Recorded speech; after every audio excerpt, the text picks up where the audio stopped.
This is the Lone Creator YouTube. We hope this video helps. You begin by linking your Twitch and alert provider so alerts can trigger automatically. First, sign into Streamlabs or Stream Elements with your Twitch credentials. This allows follower, subscribe, and donation events to route to alerts. Once connected, create an alert box or widget and copy the unique browser source URL it gives you.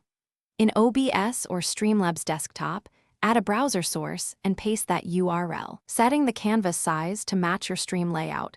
This gets alerts appearing in your scene immediately. Once the alert source is present, you customize what viewers see and hear.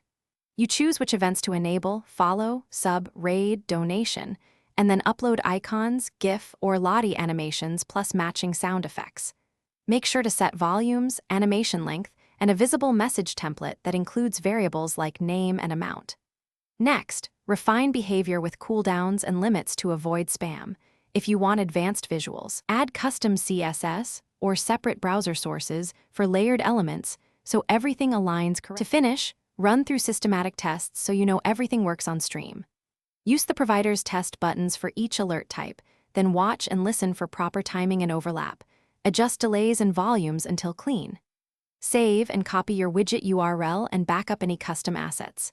If an alert doesn't show, first confirm the browser source URL is exact and active in the right scene. Once done, clear cache or wait 3 to 5 seconds for changes, and if needed, disable conflicting browser or OBS plugins.